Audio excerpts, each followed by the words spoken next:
या दोबारा इसको भेजेगा डिफरेंट टाइम पे, तो ये पकड़ा जाएगा। क्योंकि अब ये मैसेज ये जब दोबारा जनरेट कर रहा है तो ये यहाँ इसको वो वाला टाइम डालना पड़ेगा जो अब जिस टाइम दोबारा जनरेट कर रहा है। हैश जो बना बनाया है, जो एनक्रिप्टेड जो भी कुछ है, उसके अंदर पुराना टाइम है, तो ये पकड़ा जाएगा कि भाई ये नए टाइम पर पुराने टाइम वाली चीज आ रही है दोबारा, तो ये रिप्ले पकड़ा गया एक टाइम का। इसमें थोड़ा सा सिंक्रोनाइजेशन ऑफ टाइम का इशू होता है, वो अलग एक इशू है। बहरहाल लेट्स से अगर सिंक्रोनाइज भी है तब भी ये पकड़ा गया।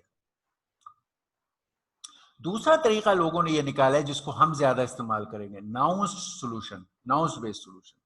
नाउंस बेस्ड सॉल्यूशन में ये होता है कि क्लेमेंट जो है वो एक रैंडम नंबर जनरेट करता है। ये सेंडर है, इसने एक रैंडम नंबर जनरेट किया, इसको कहते हैं, और ये मेक श्योर करता है कि हर दफा एक डिफरेंट रैंडम नंबर जनरेट हो, सेम नहीं। इसके पास ये अरेंजमेंट है, एक रैंडम जनरेटर है which does not repeat numbers.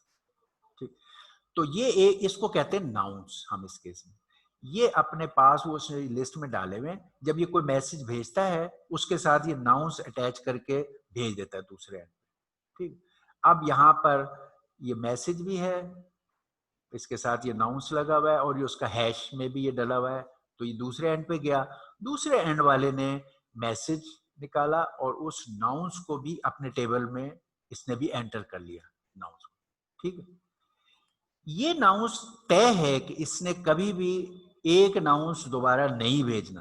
तो अगर कभी भी ये तो दोबारा नहीं भेजेगा, अगर कोई बीच में फर्द है और वो एक रैंडम नंबर करके भेजता है अदर देन जो इसने भेजा हुआ है, अगर वो आता है रिप्ले, वो रिप्ले करेगा तो उससे क्या होगा, पिछला कोई नाउंस रिपीट होगा। जैसे टाइम होता है उसी तरह अगर उसने स्टोर किया हुआ और रिप्ले करता है तो कोई पिछला नाउंस उसके अंदर छुप होगा जो यहाँ पर ये पकड़ लेगा, ये लिस्ट में देखेगा, ये कहेगा यार ये नाउंस तो पहले आ चुका है और हमारा तो मुआयदा ये है कि नाउंस रिपीट करना नहीं है सेंडर ने, तो ये रिप्ले वाला यहाँ पकड़ा जाएगा, रिप्ले वाला ये डार्थ। क्योंकि जस्ट लाइक टाइम स्टैम्प ये एक रैंडम नंबर है जो दोबारा नहीं रिपीट होता, तो इसलिए जैसे ही नंबर वो रिपीट हुआ इसका मतलब है रीप्ले, और वो पकड़ा गया। तो नाउंस के जरिए से रीप्ले को पकड़ने का तरीका है जो हम इस्तेमाल करेंगे। अच्छा, हम ये टेक्निक्स की तरफ जाने की बजाय हम खाली अब ये टेक्निक्स कल करेंगे। हम सिर्फ रैंडम नंबर जो ये जनरेट अभी कर रहे थे, हम खाली इन रैंडम नंबर को देख लेते हैं कि वो क्या है।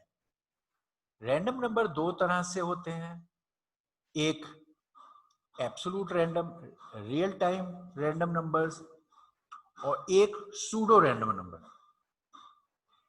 एब्सोल्यूट रैंडम जैसे नॉइज है, डायोड पर नॉइज जनरेट होता है, लाइट का नॉइज जनरेट हो रहा है, मशीन का नॉइज जनरेट हो रहा है, ये एब्सोल्यूट रैंडम है।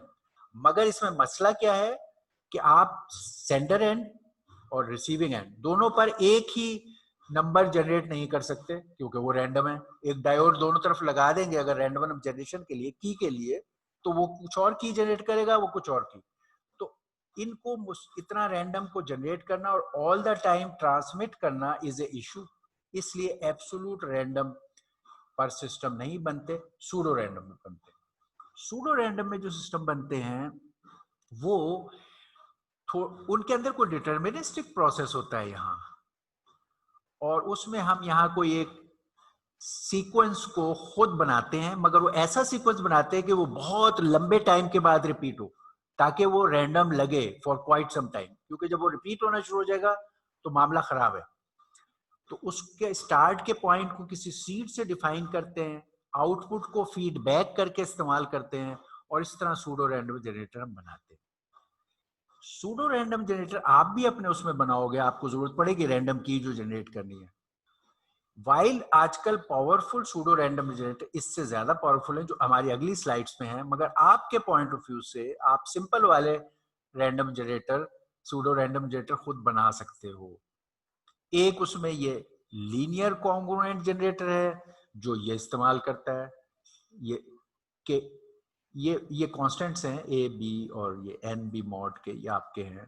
ये सीड के लिए x0 स्टार्टिंग पॉइंट, और आपने xi से xi+1 बनाना है बाय दिस लीनियर कैलकुलेशन, कि x0 से x1 बनेगा, x1 से x2, x2 से, इस तरह आप नंबर बनाते रहोगे। इधर से फीडबैक भी आ रही है इनपुट पे, और आपको ये चीज काम करती रहेगी। तो सिंपल लीनियर कॉन्ग्रुएंट, ये मॉड n है तो ये कॉन्ग्रुएंट इक्वेशन, और इनके जरिए से आप ये बना सकते हो।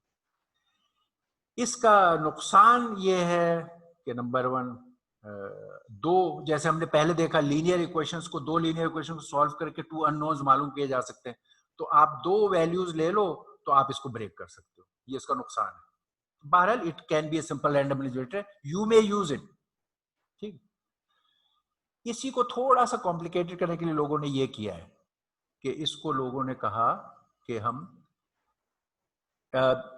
स्क्वायर वाला बनाएंगे बजाय लीनियर के। लीनियर की वो 2 इक्वेशन उससे ब्रेक हो जाता था, तो उन्होंने कहा हम xi² से xi+1 बनाएंगे और मॉडर्न करके बनाएंगे। इस पे वही x0 इस्तेमाल करेंगे, ठीक है, फीडबैक करेंगे, ये सब कुछ। इस पे थोड़ा ऐड ये किया, ये जो सीड था पहले आप इस्तेमाल कर लेते थे, और लोग किसी के पास सीड आ जाए तो पूरा ब्रेक कर देता था, उसके लिए उन्होंने कहा अच्छा हम सीड भी जनरेट करेंगे, एक रैंडम नंबर को लेंगे और उसको स्क्वायर करके मॉडर्न करेंगे, उससे सीड जनरेट। तो उन्होंने सीड की जनरेशन में भी एक और लेवल ले लिया। ठीक है, ये उसकी डिटेल है कि कैसे ये आप करेंगे।